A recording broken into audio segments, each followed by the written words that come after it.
সবজির সিজনে, শীতের সিজন মানেই হচ্ছে সবজির সিজন। সবজির সিজনে সবজির রোল হবে না, সেটা কি হয়? তো আপনারা স্ক্রিনে দেখেই নিশ্চয়ই বুঝতে পারছেন আজকে আপনাদেরকে আমি সবজির রোল করে দেখাবো। তো দেখতেই পাচ্ছেন স্ক্রিনে আমার হাজব্যান্ডের যে ওর খেয়ে এটা খুবই ভালো লেগেছে।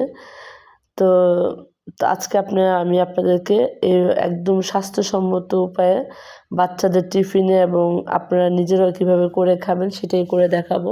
আসসালামু আলাইকুম আনায়াস কুকিং স্টুডিওর সকল ভিউয়ার্সদেরকে এবং সবাই কেমন আছেন অবশ্যই জানাবেন। তো প্রথমে আমি একটা ফ্রাই প্যান দিয়ে দিয়েছি চুলায়, তারপরে একটা মাঝারি সাইজের 2টা পেঁয়াজ একটু জাস্ট হয়ে এসেছে তখন আমি 7-8টার মতো কাঁচামরিচ দিয়ে দিয়েছি, এবং একটু ভেজে নিয়ে তারপর হচ্ছে আমি এখানে 2 কাপের মতো গাজর দিয়েছি এবং মাঝারি সাইজের একটা বাঁধাকপি হাফটা আমি দিয়েছি কুচি করে।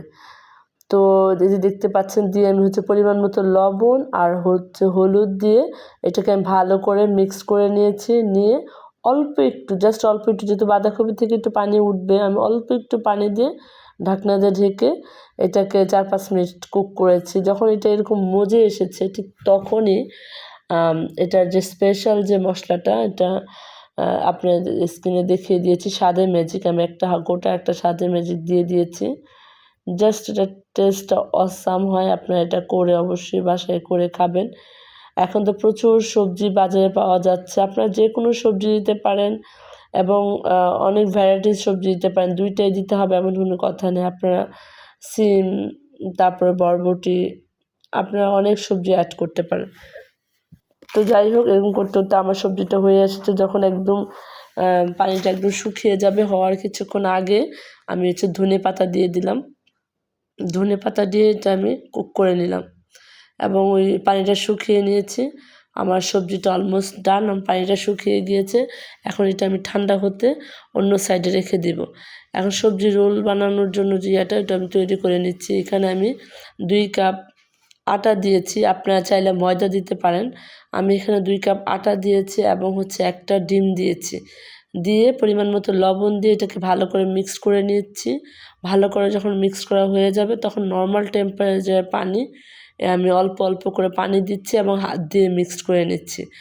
এখানে একটা কথা বলে রাখা ভালো, আপনারা অনেকে এটা স্মুথ করতে ব্লেন্ডার ইউজ করেন। আপনারা যদি হাত দিয়ে ভালো করে স্মুথ করতে না পারেন তাহলে অবশ্যই এটা ডিম, ময়দা বা আটা যেটাই দেন দিয়ে হচ্ছে ব্লেন্ডার করে নিতে পারেন, অনেক স্মুথ একটা ফিনিশিং আসবে। আর এখানে আমি আমার টেকনিকটা ইউজ করছি, আপনারা চাইলে আমার এই টেকনিকটা ফলো করেও আপনাদের রোলের যে রুটিটা স্মুথলি হয় সেটা করতে পারেন। তো আমি প্রথমে হাত দিয়ে মিক্স করে নিয়েছি, কিন্তু হাত দিয়ে আপনি যতই মিক্স করেন স্মুথ একটা ব্যাটার তৈরি হবে না।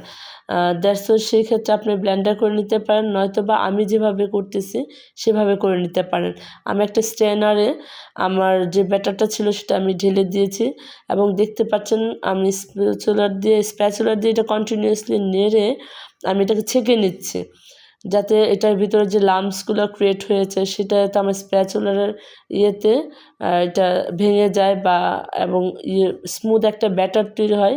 সেজন্য আমি এভাবে স্ট্রেনারে ছেঁকে নিচ্ছি এবং অবশিষ্ট শেষের দিকে যখন থাকবে এটা অনেক আঠালো হয়ে যায়, তখন অল্প অল্প পানি দিয়ে এটাকে আপনি স্মুথ করে নিতে পারেন।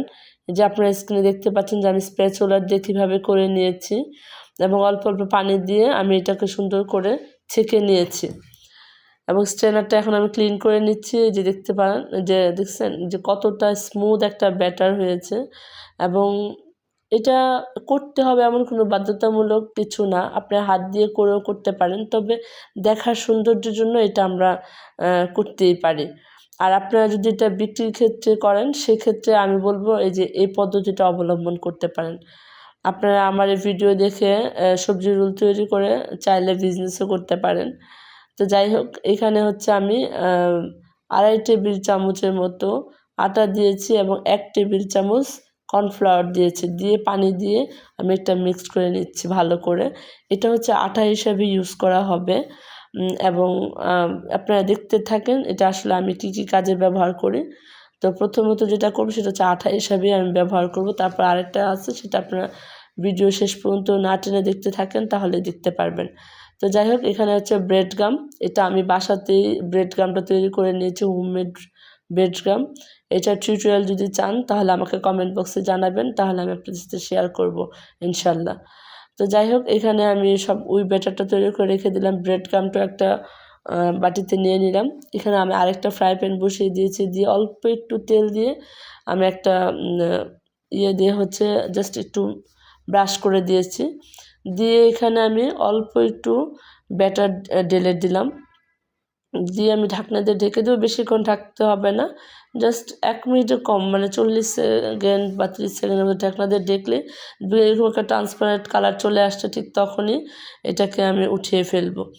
এবং যতবার হচ্ছে আমি ব্যাটার দিব ঠিক ততবারই ব্রাশটাতে একদম আহামরি তেল দিতে হবে ঠিক তা না, ওই ব্রাশের মধ্যে তেল একটু লেগে থাকে, ওইটা দিয়ে জাস্ট একটু দিব যাতে আমার রুটিটা মানে সুন্দর হয়, দেখতে যাতে সুন্দর হয় এবং উঠাতে যাতে সুবিধা হয়, সেজন্য আমি তেলটা ব্রাশ করব। এবং আমি যখন একটা রুটির উপর একটার উপরে রাখবো তখন যাতে লেগে না যায়। তো যাই হোক, এই যে দেখতে পাচ্ছেন যে আমি কীভাবে হচ্ছে আমি রুটিটাকে করে নিচ্ছি, এবং যত পাতলা হবে তত, আবার খুব বেশি পাতলা করা যাবে না যে ধরাই যাবে না, মোটামুটি মানে ট্রান্সপারেন্ট একটা আনতে হবে, এবং ভারী করা যাবে না। ভারী করলে আপনি যখন রোল বানাতে যাবেন তখন দেখা যাচ্ছে রুটিটা ভেঙে যাবে, রোলটা সুন্দর হবে না। যখন আপনি ভাজতে যাবেন তখন দেখা যাচ্ছে রোলটা ভেঙে যেতে পারে। তো এইভাবে হচ্ছে আমি খুব পাতলা করে, আপনারা স্ক্রিনে দেখতে পাচ্ছেন, ব্যাটারটা অবশ্যই পাতলা করে গুলাতে হবে। আমি খুবই পাতলা করে গুলিয়েছি, গুলিয়ে আমি হচ্ছে এভাবে তৈরি করে নিচ্ছি। এই যে আমার রুটিগুলো অলমোস্ট ডান। এই যে আপনারা দেখতে পাচ্ছেন, আমি স্ক্রিনে দেখিয়ে দিচ্ছি ট্রান্সপারেন্ট কতটা আমার ওই পাশ থেকে আমার ফিঙ্গারগুলো দেখা যাচ্ছে। এর চেয়ে বেশি পাতলা করা যাবে না, তাহলে আবার দেখতে সুন্দর হবে না। তো যাই হোক, আমি রুটিগুলোকে অল্প ঠান্ডা করে নিয়েছি। ঠান্ডা করে আমি একটা সারফেসের মধ্যে রেখে, আপনারা স্ক্রিনে একটু দেখলেই দেখতে পারবেন যে আমি কতটা ইজি ওয়েতে আপনাদেরকে দেখাইয়া দিচ্ছি। তারপরে যে আমি পুরটা তৈরি করে রেখেছিলাম, এটা আমি দিয়ে দিলাম। দিয়ে ওই যে বললাম যে আমি কর্নফ্লাওয়ার আটা দিয়ে যেটা তৈরি করেছিলাম সেটা আঠা হিসাবে ব্যবহার করব। এই যে আমি আটাটা দিয়ে দিচ্ছি চারোপাশ দিয়ে, এবং আমি কিভাবে ফোল্ড করছি সেটা আপনারা দেখে নেন। এইভাবে হচ্ছে ফোল্ড করে নিলে খুব সুন্দরভাবে এটা একদম স্মুথ একটা আসে। আপনারা এখানেই দেখা যাচ্ছে যে কতটা ইয়াম্মি হয়েছে, দেখেই খেতে ইচ্ছে করবে এরকম একটা ব্যাপার। তো যাই হোক, এভাবে হচ্ছে আমি সবগুলো ফোল্ড করে নেব। এই যে আমি আরেকটা দেখিয়ে দিচ্ছি যে আপনারা কীভাবে ফোল্ড করবেন।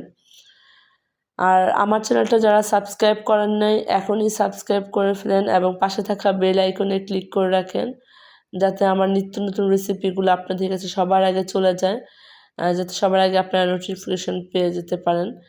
আর আপনারা কী ধরনের ভিডিও দেখতে চান সেটাও আমাকে কমেন্ট বক্সে জানাতে পারেন। আর এখানে থার্ড যে রুটিটা দেখাচ্ছে সেটা হচ্ছে আমার রাজকন্যা, আমার ছোট্ট মেয়ে আপনাদেরকে একটা রুটি ফোল্ড করে দেখাবে। আমি যখন বানাচ্ছিলাম সে খুব আবদার করছিল যে সে আন্টিদের সাথে একটা জিনিস শেয়ার করতে চায়, সেজন্য সে রুটিটা করছে তার ছোট্ট হাতে। আমার এই যে দেখতে পাচ্ছেন আমার বাচ্চা করতেছে। তো আমার বাচ্চা দেখাতে আমি বলি, আমি যেভাবে সবজির রোলটা করছি এভাবে করে আপনারা পুরো বছর জুড়ে এটা খেতে পারেন। অনেকগুলা করে হচ্ছে আপনারা রেখে দিতে পারেন ডিপে। আমি যেভাবে করছি, আমি লাস্ট স্টেপে যখন আপনি দেখিয়ে দিব কীভাবে আপনারা ফ্রিজিং করতে পারেন, ডিপ করে রাখতে পারেন। হঠাৎ করে কোনো গেস্ট আসলে তখন জাস্ট নামিয়ে চুলোতে দিয়ে দিলেই হবে। ডুবো তেলে ভেজে নিলে একদম ঝটপট একটা নাস্তা তৈরি হবে। বাচ্চাদের টিফিনের জন্য তো বেস্ট একটা রেসিপি, এবং ঝটপট কেউ আসলে নাস্তা দেওয়ার জন্য একটা আপনাদের বানানোর কোনো ঝামেলা, একসাথে অনেকগুলো বানিয়ে ডিপ করতে পারেন। এই যে আমার তৈরি হয়ে গেলো সবজির রোল। এখন হচ্ছে আমি কোট করে নেব। এই যে বললাম যে আপনারা শেষ পর্যন্ত দেখতে থাকেন। এই যে আমি কর্নফ্লাওয়ার আটা দিয়ে যেটা তৈরি করেছিলাম এটার মধ্যে হচ্ছে এখন আমি চুবিয়ে নেব। এখন আমি একটু মিক্সড করে নিচ্ছি, যেহেতু অনেকক্ষণ এটা সাইডে ছিল। ভালো করে মিক্সড করা হয়ে গেলে আমি রোলটা দিয়ে জাস্ট এটাকে একটু ডিপ করে নিব। দেখতে পাচ্ছেন আমি কিভাবে করে নিচ্ছি। তারপরে এখানে হচ্ছে মানে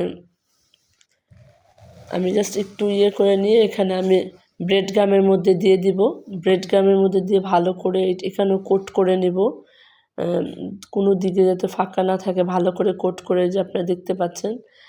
এখন আমার এটা হয়েছে, আমি হাত দিয়ে জাস্ট আলতো হাতে একটু চেপে দিব যাতে এটা ধরা মাত্রই পড়ে না যায়। এই যে তৈরি হয়ে গেল আমার সবজির রোল।